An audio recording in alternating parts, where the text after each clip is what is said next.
ರೇಣುಕಾ ಸ್ವಾಮಿಯ ನಂಬರ್ ಅನ್ನ ತೆಗೆದುಕೊಂಡಂತಹ ಪವಿತ್ರ ಗೌಡ ರೇಣುಕಾ ಸ್ವಾಮಿ ಜೊತೆಗೆ ಜೂನ್ 6ನೇ ತಾರೀಕು ಮಾತನಾಡ್ತಾರೆ. ಇದು ಕೂಡ ಇನ್ವೆಸ್ಟಿಗೇಷನ್ ಗೊತ್ತಾಗಿದೆ. ಜೂನ್ 6ರ ರಾತ್ರಿ ರೇಣುಕಾ ಸ್ವಾಮಿಗೆ ಪವಿತ್ರ ಕರೆ ಮಾಡಿದ್ರ ಬಗ್ಗೆ ಇನ್ಫಾರ್ಮೇಶನ್ ಲಭ್ಯ ಆಗ್ತಾ ಇದೆ. ಕೆಟ್ಟ ಮೆಸೇಜ್ ಯಾಕೆ ಮಾಡ್ತಿದ್ಯಾ ಅಂತ ಮಾತುಕತೆ ಆರಂಭ ಆಗುತ್ತೆ. ನಂಬರ್ ತೆಗೆದುಕೊಂಡ ಬಳಿಕ ಎಕ್ಸಾಕ್ಟ್ಲಿ ಆತ ಕೊಲೆಯಾಗೋ 2 ದಿನಗಳ ಮುಂಚೆ ರಾತ್ರಿ 9 ಗಂಟೆ ಅಷ್ಟಕ್ಕೆ ಈ ಕಾನ್ವರ್ಸೇಷನ್ ಆಗೋದು.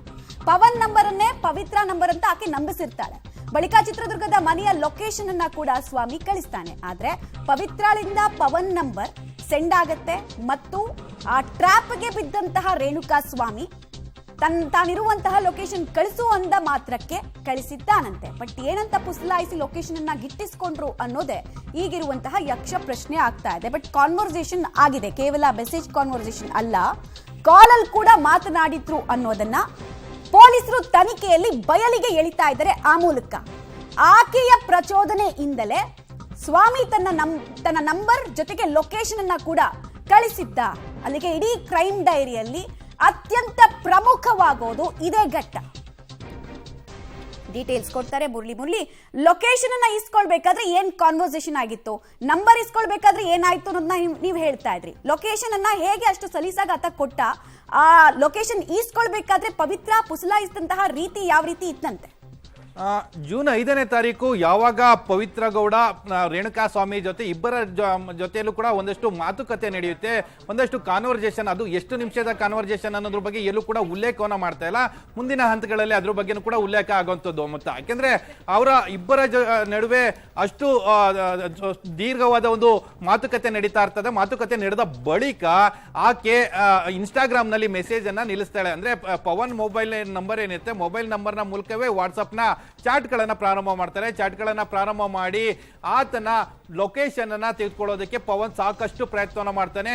ಪವಿತ್ರ ಗೌಡ ಮೆಸೇಜ್ ಮಾಡೋ ರೀತಿಯಲ್ಲೇ ಮೆಸೇಜ್ ಅನ್ನ ಮಾಡಿ ಪುಸಲಾಯಿಸಿ ಆತನ ಲೊಕೇಶನ್ ಅನ್ನ ಪಡ್ಕೊಳ್ಳುವಂಥದ್ದು.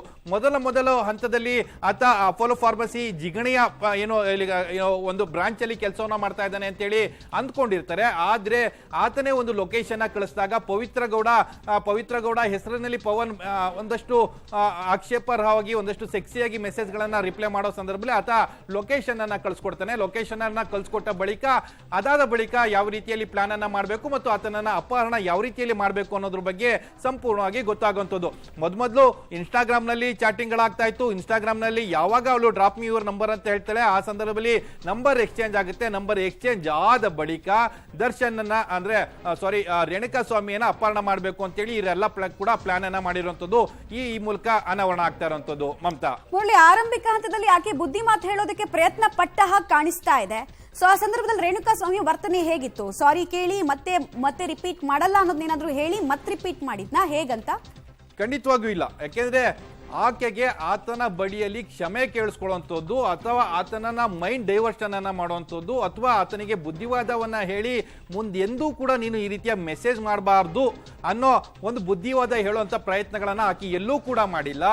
ಆಕೆಯ ಉದ್ದೇಶ ಇದ್ದಿದ್ದು ಒಂದೇ, ಆತನನ್ನ ಲೊಕೇಶನ್ ಅನ್ನ ಲೊಕೇಟ್ ಮಾಡಬೇಕು, ಆತನನ್ನ ಕಂಡುಹಿಡಿಬೇಕು, ಆತನನ್ನ ಬೆಂಗಳೂರಿಗೆ ಕರೆತಂದು ಆತನ ಮೇಲೆ ಹೊಡೆದು ಹಲ್ಲೆಯನ್ನ ಮಾಡಬೇಕು ಅಂತೇಳಿ ಒಂದು ಉದ್ದೇಶ ಇತ್ತು ಅನ್ನೋದು ಮುಂದಿನ ದೋಷಾರೋಪ ಪಟ್ಟಿ ಏನಿತ್ತು ಆ ದೋಷಾರೋಪ ಪಟ್ಟಿಯಲ್ಲಿ ಸಂಪೂರ್ಣವಾಗಿ ಉಲ್ಲೇಖ ಆಗ್ತಾ ಹೋಗ್ತದೆ. ಯಾಕೆಂದ್ರೆ ಪಟ್ಟಣಗೆರೆ ಶೆಡ್ಗೆ ಬಂದ ಸಂದರ್ಭದಲ್ಲಿ ಇದೇ ರೇಣುಕಾ ಸ್ವಾಮಿಯ ಮುಂದೆ ಪವಿತ್ರ ಗೌಡ ಎಷ್ಟು ಕ್ರೌರ್ಯವಾಗಿ ನಡ್ಕೊಳ್ತಾಳೆ, ಎಷ್ಟು ವಲ್ಗರಾಗಿ ಬಿಹೇವ್ ಅನ್ನ ಮಾಡ್ತಾಳೆ, ಜೊತೆಗೆ ಆತನಿಗೆ ಚಪ್ಪಲಿಯಿಂದ ಹೊಡೆಯುವಂಥದ್ದು, ಆತನಿಂದ ಕಾಲಿಗೆ ನಮಸ್ಕಾರ ಮಾಡಿಸ್ಕೊಳ್ಳುವಂಥದ್ದು, ಕ್ಷಮೆಯನ್ನ ಕೇಳಿಸ್ಕೊಳ್ಳುವಂಥದ್ದು, ಇದನ್ನೆಲ್ಲ ಕೂಡ ಮಾಡ್ತಾ ಹೋಗ್ತಾಳೆ.